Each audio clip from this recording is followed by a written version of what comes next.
दोस्तों नमस्कार। आशा है कि आप अच्छे होंगे, आपका दिन खुशी से बीते। इसी के साथ हम इस वीडियो का शुभारंभ करते हैं। मैं हूं विजय कुमार, अलाइस विजय कुमार पाल। मेरी 12 किताबें हैं जो कि इस्लाम की सच्चाई को बताती हुई उद्ग्रत है कि किस तरह इस्लाम के नाम पर आज तक लोगों का खून बहाया गया और किस तरह गैर मुस्लिम औरतों के साथ दुर्व्यवहार और दुराचार हुआ। तो आज इस्लाम की, पहले तो मैं यूट्यूब वालों को एक चेताना चाहता हूँ, उनको एक वार्निंग देना चाहता हूँ कि भाई इस्लाम की सच्चाई बताना कोई हेट स्पीच नहीं है। और भारत सरकार और सुप्रीम कोर्ट माननीय सुप्रीम कोर्ट को भी मैं समझाना चाहता हूँ, क्योंकि नकली जज हैं, कॉलेजियम के जज हैं, इनको मैं असली जज नहीं मानता, ना इनके न्याय पर विश्वास करूँगा मैं।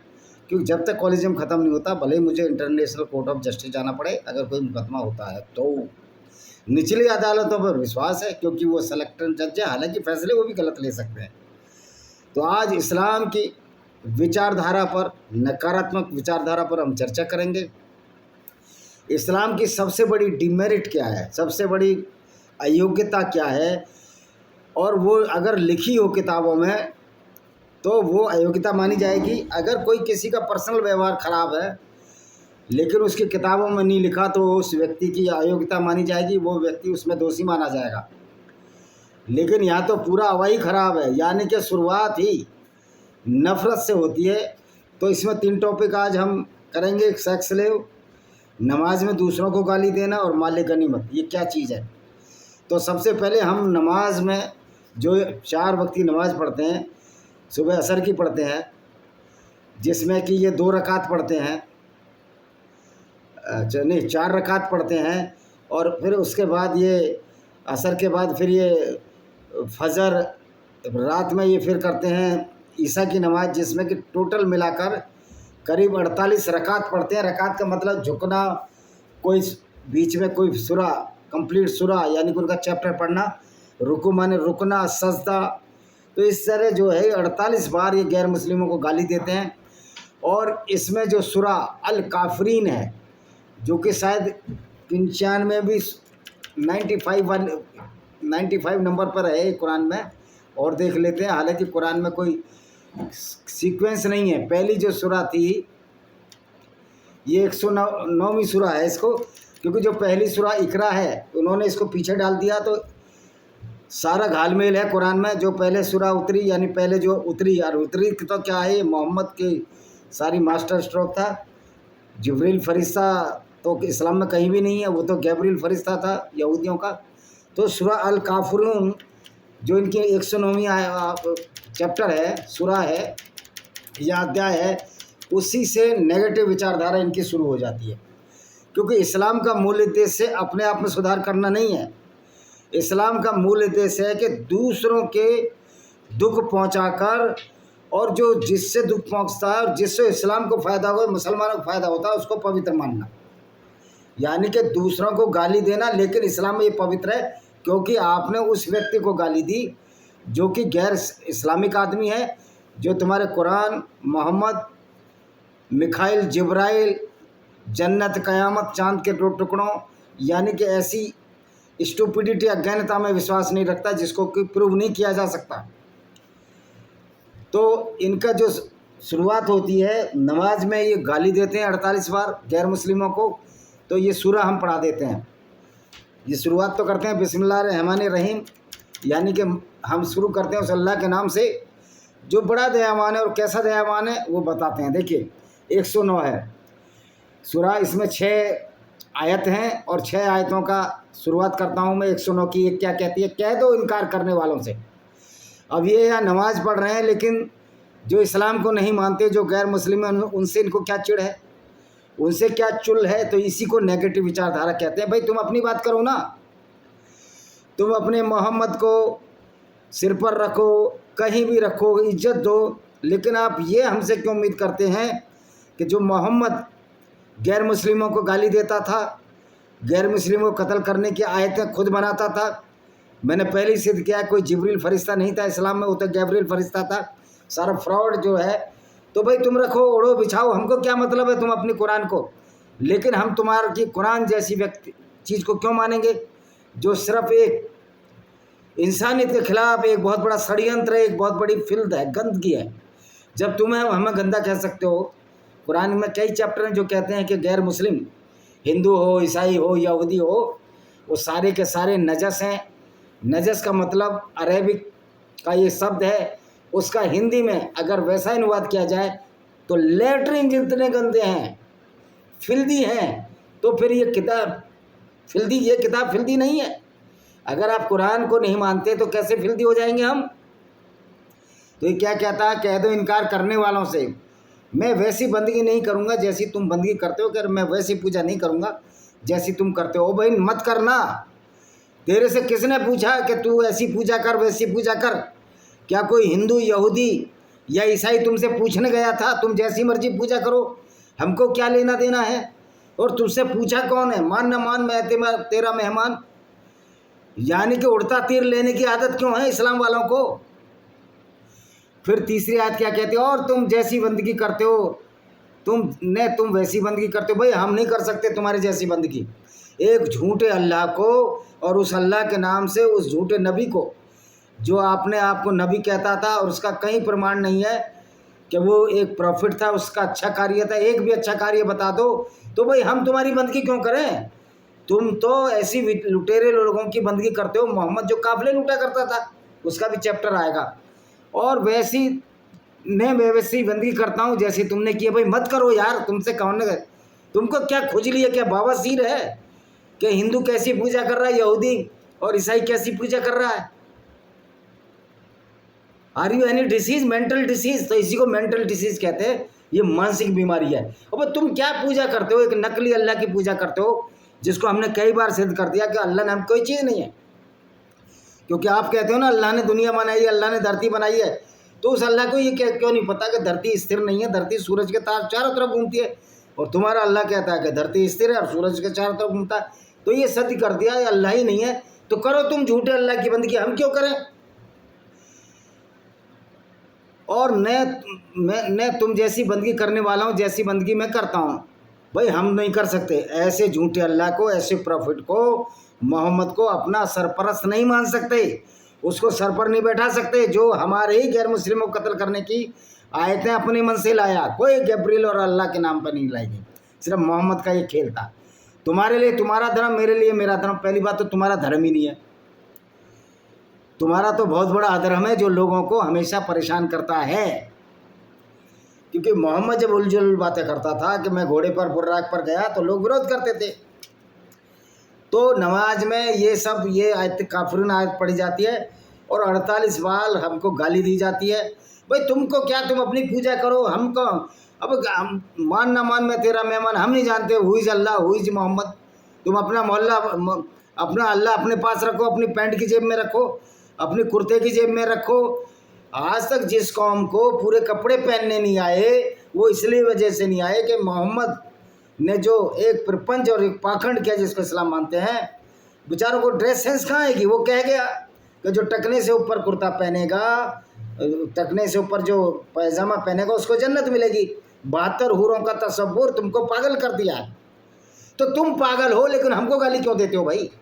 हम तुम्हारी गाली क्यों खाएं? इसलिए हमने काफिर इंटरनेशनल आर्मी बनाई है, और मैं उसमें मेंबरशिप कोई रिटेन में नहीं है।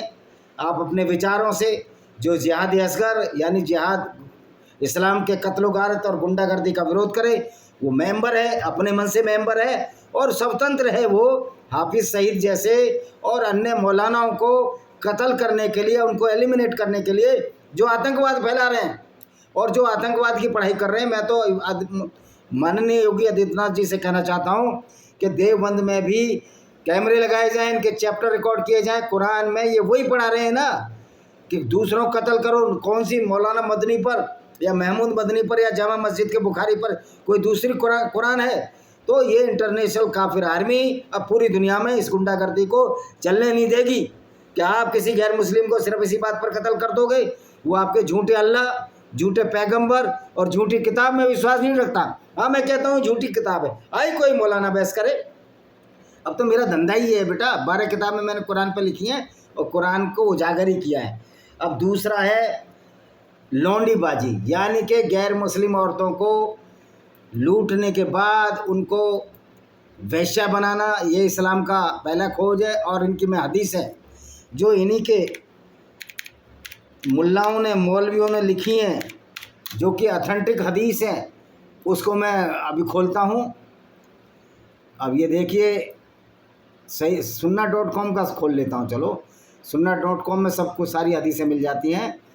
sunna.com इनकी वेबसाइट है और उस वेबसाइट में सारा कुछ मिल जाता है। अब मैं खोजता हूँ सेक्स स्लेवरी इन इस्लाम की हदीसें, आपको सामने आ जाएंगी। मैं तो इनकी किताबों से बताता हूँ, पर तुमको शर्म क्यों आ रही है कि तुम्हारे मोहम्मद लौंडियाँ भी रखते थे, लौंडियों को बाज़ारों में बेच देते थे। तो देखिए, नैरेटेड इब्न उमर, जो इनका दूसरा खलीफा था, उसने बताया क्या, देख लेता हूँ। What is the warm but Allah knows what will happen tomorrow 5 and none knows but.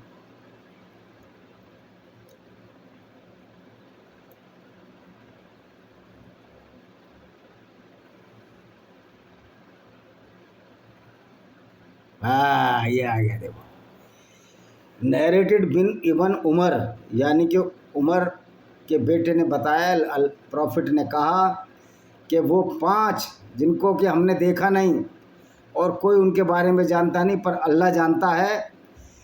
But अल्लाह ये जानता है कि सेक्स के बाद भूण में क्या आएगा। कोई नहीं जानता कि कल क्या होगा, लेकिन अल्लाह जानता है। और अल्लाह ये भी जानता है, भाई अल्लाह तो था ही नहीं, मोहम्मद जानता था कि अगर मैं इसको औरतों को लूट करूँगा तो हमारे जो साथी हैं उनकी काम वासना की पूर्ति होगी और उनको हम बाजारों में भी बेचेंगे। Abu Hurairah reported God messenger as saying, a son does not repay what he owes his father unless he buys him.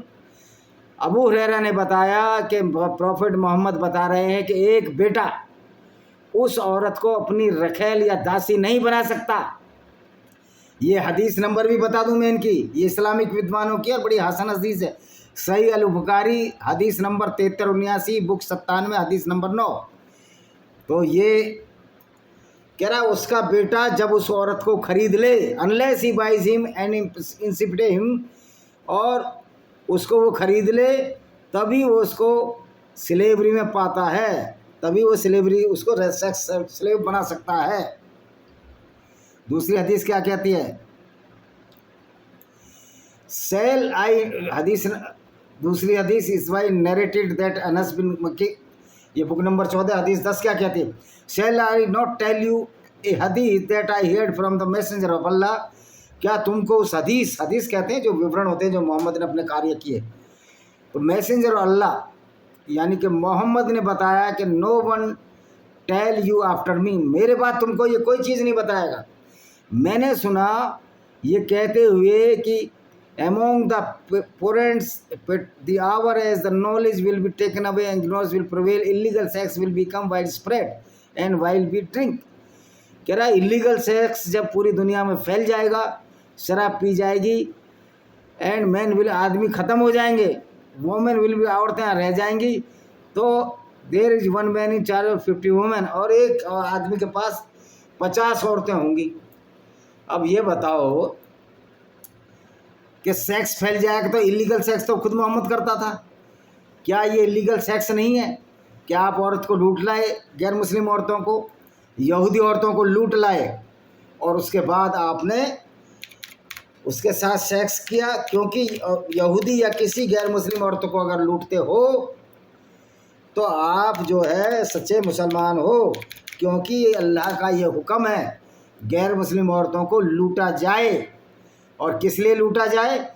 क्योंकि वो मुसलमान है, गैर मुसलमान नहीं है। गैर मुसलमान मुसलमान नहीं है, गैर मुसलमान है, और गैर मुसलमानों को तो लूटना जायज़ है। तो ये है इनका कैरेक्टर मोहम्मद साहब का। और जो इस्लामिक, देखिए जो मौलाना है ना, मौलाना, इनकी किताबें, इनका लेख मत पढ़िए, ये तो सेक्स स्लेवरी को भी यही सही साबित करने की कोशिश करते हैं कि जब हम उनको कत्ल कर देते थे गैर मुस्लिमों को, तो मोहम्मद साहब क्या करते, उन औरतों का क्या करते? उन औरतों को मुसलमान आपस में बांटने पर उसका सेक्स करते थे।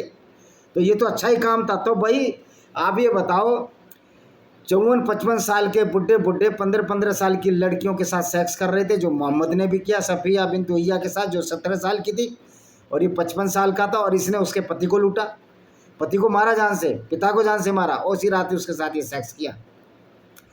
तो आप ये देखिए, अब ये कहते हैं कि हमने तो सेक्स स्लेवरी, मोहम्मद ने तो सेक्स स्लेवरी को ख़त्म कर दिया था, यानी कि औरतों को सेक्स स्लेवरी को ख़त्म कर दिया था। वो मेरे भाई, उसने सेक्स स्लेवरी को ख़त्म नहीं किया था मोहम्मद ने तो सेक्स स्लेवरी को बढ़ावा दिया था। अगर मोहम्मद को सेक्स स्लेवरी को ख़त्म करना था तो उसने बोला कि शराब पीना हराम है, शराब ख़त्म हो गई ना इस्लाम से। और वो भी कब शराब ख़त्म हुई? ये मोहम्मद भी शराब पीते थे, मोहम्मद का दामाद भी शराब पीता था। एक बार हज़रत अली ने शराब के नशे में जो नमाज प्रेयर हो रही थी उसको उल्टा सीधा पढ़ा दिया, तो मोहम्मद ने कहा भाई शराब नहीं पीना, शराब हराम है, तब से शराब हराम हो गई। और मज़े की बात है, वैसे तो ये जिना कहते हैं, जिना जानते हो, यानी किसी औरत के साथ गैर मुस्लिम बिना शादी के अगर उसके साथ इंटरकोर्स करो तो ये जिना है। लेकिन अगर वो औरत गैर मुस्लिम है, उसको लूट कर लाया गया तो जिना नहीं, अपराध नहीं है। यानी कि अगर मुस्लिम औरत और मुस्लिम स्त्री और पुरुष, चाहे वो 21 साल के हैं या बालिग हैं, वो आपस में बिना निकाह के मैरिज नहीं कर, बिना निकाह के इनके यहाँ शादी तो होती नहीं। और निकाह में भी कोई दहेज वहेज नहीं होता भाई। ये उस औरत को जो भोग करता है मुसलमान पुरुष, उसकी यौन जो सेक्स की भूख को मिटाता है, उसके बदले दिए जाने वाला धन है, जिसको को मेहर कहते हैं। इसको मेहर की राशि को दहेज से न जोड़ा जाए। और लोग कहते हैं कन्या का दान किया जाता है हिंदुओं में। भाई कन्या दान नहीं किया जाता। आप जरा ढंग से पढ़िए, जो प्रथाएं कुप्रथाएं चली आई हैं, कन्यादान, बड़े बड़े पंडित तलक लगाए, अरे तुमको पता ही नहीं है यार व्हाट इज़ द वैदिक कल्चर। तो एक हदीस है, दासी स्त्री के संभोग को जिना नहीं माना जाता, यानी उसके साथ लूट कुछ भी करो आप। हदीस 3:37-18 सही बुखारी की हदीस होनी चाहिए, बिल्कुल होनी है, वही है। तो सही बुखारी की हदीस क्या कहती है? मैंने अबू सईद को देखा। अबू सईद एक मोहम्मद का साथी था। उसने संभोग में रुकावट के बारे में पूछा। उन्होंने कहा ये क्या करते थे? काफिले लूटा करते थे और ये संभोग क्या करते थे? तो ये कह रहा है कि मैंने संभोग के रुकावट क्यों चाहते थे? क्योंकि जब इनका वीर्य स्खलन हो, ये प्राइवेट पार्ट अपना बाहर निकालें, जिससे कि वीर्य योनि में ना जा सके और बच्चा ना हो। क्योंकि जब बच्चे पैदा हो जाते थे तो उनकी कीमतें कम हो जाती थी यौन दासियों की, क्योंकि ये मेन धंधा था मोहम्मद का। और मोहम्मद ने कौन से कबीले के लड़कियों को बेचा? तो भाइयों, अल्लाह के बंदो, ज़रा एक उल्टा सीधा कमेंट मेरे वीडियो पर डालो, फिर मैं बता दूंगा मोहम्मद ने कौन सी कबीले की औरतों को कहाँ बेचा और उसके बदले क्या खरीदा, वो सब मैं बता दूंगा। तुम जो कमेंट डालते हो ना, अपनी ऐसी तैसी मरवाते हो, तुम अपनी मोहम्मद की पोल खुलवाते हो और मोहम्मद की बेइज्जती बार बार कराते हो। और तुम्हारी हदीसों से हम बता रहे हैं, तुम्हारी हदीस ही मोहम्मद की बेइज्जती करा रही। हदीस तुम्हारी सबसे कमज़ोर कड़ी है। तो उसने संभोग में रुकावट के बारे में पूछा, इसको अजल बोलते हैं अरबिक में। अबू सईद ने कहा हम अल्लाह के रसूल के साथ बनी अल मुस्तकिल के गजवा पर गए थे। गजवा मतलब लूट, यहूदी कबीलों की लूट के लिए गए थे, उन पर अटैक किया था। हमने कुछ अरबों को बंदी बना लिया और अपनी पत्नियों से लंबे समय तक अलग रहना हमें बहुत परेशान कर रहा था। हम संभोग में रुकावट का अभ्यास करना चाहते थे। हमने अल्लाह के रसूल से पूछा क्या है यह जायज़? उन्होंने कहा तुम्हारे लिए ऐसा न करना बेहतर है। कोई भी आत्मा जिसे अल्लाह ने जीवित रहने के लिए नियत किया, क़यामत के दिन जरूर रास्ते में आएगी। इसका मतलब है पैगंबर के साथियों ने बंदी लड़कियों के साथ अजल करते समय व्यभिचार नहीं किया था। व्यभिचार नहीं है, वो लूट के लाए हुए व्यभिचार नहीं है।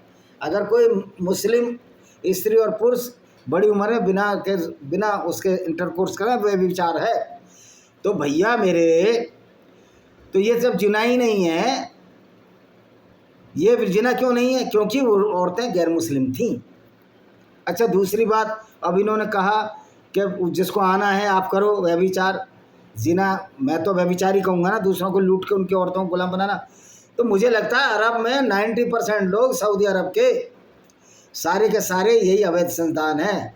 The 90% population of the Saudi Arabia, United Arab Emirates, all the Islamic countries, even those countries which are not the Islamic countries as India, the all converted Muslims are the illegal son of the invaders of the or the migrant Muslim from the Turkey invaders और the Arabic invaders की ये सारी की सारी संतान है, illegal संतान है। बुरा तो लगेगा लेकिन सच्चाई ये है, मैं क्या करूं, तुम्हारी सच्चाई है भाई।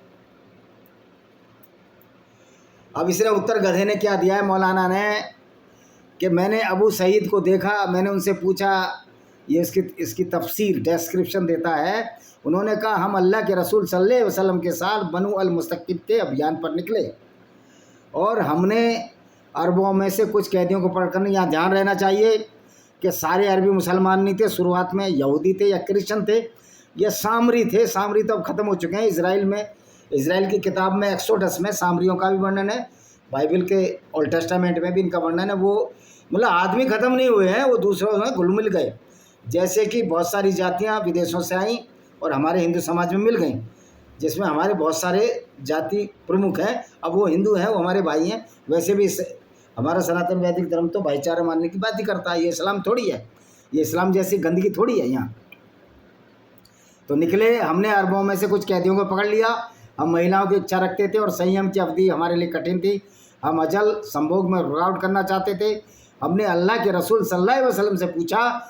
उन्होंने कहा ऐसा करने का कोई मतलब नहीं है, क्योंकि ऐसी कोई आत्मा नहीं है जिसके अस्तित्व को अल्लाह ने पुनरुत्थान के दिन अस्तित्व में रखने का आदेश दिया हो। अच्छा जी, ये अब ये बताइए, अब ये क्या कहता है, अब ये क्या सवाल दे रहा है।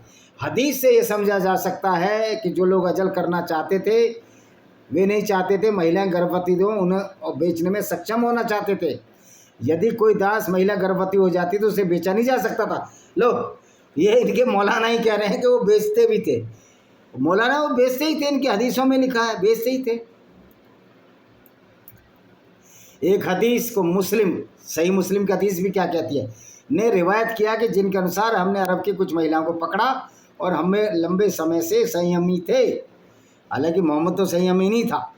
मोहम्मद तो एक औरत, ये मदीना में गप्पे हाँक रहे थे मोहम्मद साहब, इनके प्यारे रसूल सल्लल्लाहु अलैहि वसल्लम न जाने क्या का हजरत गप्पे हाँक रहे थे। एक औरत निकली, इनका संभोग काम वासना जागी। ये जैनब जो इनकी बहू थी, दत्तक पुत्र की पत्नी थी, जिसको इन्होंने अपनी पत्नी बनाया हवस के लिए, उसके पास गए, उसके साथ डिंग डोंग किया और फिर वापस आ गए। वो बेचारा चमड़े का काम कुछ कर रही थी, वहाँ भी उसको नहीं छोड़ा और ये चले आए। फिर कहने लगे औरत बड़ी ख़राब होती है, आदमी का दिल बदल दिया। भाई तुम दिल क्यों बदलते थे, तुम तो पैगंबर थे, तुम्हें तो इन चीज़ों से ऊपर उठना चाहिए। तुम तो एक गए से गए व्यक्ति से भी नीच कर गए। हमने अल्लाह के रसूल से पूछा, उन्होंने ऐसा कह रहा कोई मतलब आत्मा आ जाएगी तो अवैध संतानें पैदा हुई है ना। अब ये दूसरा क्या कहता है, अल्लाह ने दासी स्त्री के साथ अंतरंगता की अनुमति दी। ये ऐसा अल्लाह है कि दूसरों की औरतें लूटो और उसके साथ संभोग करो। कितना नाशुक्रा, कितना नीच अल्लाह है। हालांकि काल्पनिक अल्लाह है, इसे व्यभिचार नहीं माना जा सकता अल्लाह की नज़र में। मैं कहता हूँ मोहम्मद की नज़र में व्यभिचार नहीं था। जैसा कि प्रश्न में अल्लाह ईमान वालों का वर्णन करते हुए कहता है, जो अपनी पवित्रता अथवा निजी अंगों को अवैध यौन कृत्यों से सुरक्षित कहाँ रखा। तुम तो दूसरों की औरतों को लूटो, उनके साथ संभोग कर रहे थे, सिवाय अपनी पत्नियों दाहिने हाथों के दासों के सुराल मोमिन, यानी कि जो आपसे लूटी गई हैं। दाहिना हाथ चलता है तो दाहिने हाथ की लूटी हुई, बाएं हाथ चलता है बाएं, ज़्यादातर लोगों का दाहिने हाथ चलता है तो राइट हैंड पर जिसको आप इंटरकोर्स कर सकते हो। ये व्यभिचार नहीं है दूसरे, बल्कि ये बलात्कार है जो मोहम्मद और उसके साथी करते थे। व्यभिचार तो ये होता है दोनों की रजामंदी से होता है, ये तो बलात्कार है, ये तो और ख़राब है। तो मोहम्मद तो व्यभिचार एक बार को दो की रजामंदी से होता है, लेकिन बलात्कार तो औरत की उसमें रजामंदी नहीं होती है, तो ये तो बलात्कार करते थे। जिसको कि आप दासियों के साथ यौन संबंध का बलात्कार था, सर्टिफाइड बलात्कार था। तो आप ये देख सकते हो कि किस तरह मोहम्मद ने इस्लाम की वजह से लौंडी सेक्स स्लेवरी हुई और दूसरों को गाली देना, ये इस्लाम का पहला फंडा है, पहला पॉइंट है। जो कहते हैं कि मोहम्मद ने सेक्स स्लेवरी को ख़त्म किया था, मोहम्मद ने तो खुद कहा था। एक इन्हीं के साथी ने, उसको कल बताऊंगा, चैप्टर बहुत लंबा हो जाएगा, कि हमने उसको आज़ाद कर दिया। उन्होंने कहा इसके बजाय तो तुम अपने मामा को बेच देते, वो यूज करता है इसको। ये मोहम्मद का करैक्टर था। ये मौलाना किस मुंह से मोहम्मद को बचाएंगे? इनकी औकात नहीं है। महमूद मदनी, अरशद मदनी, तेरी कोई औकात नहीं है। तो मैं यही कहता हूँ काफिर इंटरनेशनल आर्मी के लोगों से, जो जो मेंबर हैं, जहाँ जहाँ इन इस्लामिक गुंडों को ख़त्म करो। हाफिज सईद, सैफुल्ला कुसरी, घोटके में मिट्टू मियाँ है, क्या कोई माइका लाल पाकिस्तान में नहीं है जो उसको वहाँ मार सके? बारचुंडी की दरगाह में क्या खून पानी हो गया है? क्या हम इस इस्लामिक गुंडागर्दी को चलने देंगे? ये आपको सोचने की ज़रूरत है। इसी के साथ मेरे को भी कल एक संयुक्त अरब अमीरात से एक फ़ोन आया, नंबर मैंने अपने फेसबुक पर डाला, फिर डाल दूँगा इसमें।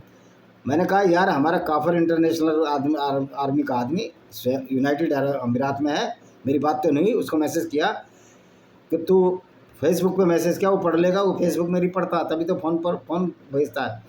मैंने कहा हम उसको वहीं एलिमिनेट कर देंगे, लेकिन अब फिर उसके बाद आज तक उसका फैन नहीं आया। हम जरूर ऐसे तत्वों को एलिमिनेट करेंगे, क्योंकि भारत का संविधान, दुनिया का संविधान माने गारंटी दे ना दे, लेकिन हमें अपनी जान की रक्षा का पूरा अधिकार है। हमें कोई जज से नहीं पूछना है, किसी मजिस्ट्रेट और पुलिस से नहीं पूछना है। अगर हमारी जान पर आएगी तो हम जरूर करेंगे। और ये सारे काफिर इंटरनेशनल आर्मी के लोगों का कर्तव्य है कि इस्लामिक जिहाद अस्कर जो खुली तौर पर गुंडागर्दी है, इसका विरोध करने के लिए जगह जगह गली मोहल्लों में ऐसे इस्लामिक आतंकवादियों का, इस्लामिक दरिंदों का एलिमिनेट किया जाए, उनको समाप्त किया जाए, जिससे कि हमारी सारी मानवता बच सके। इसी के साथ इस वीडियो को मैं विराम देता हूँ। वंदे मातरम, जय हिंद।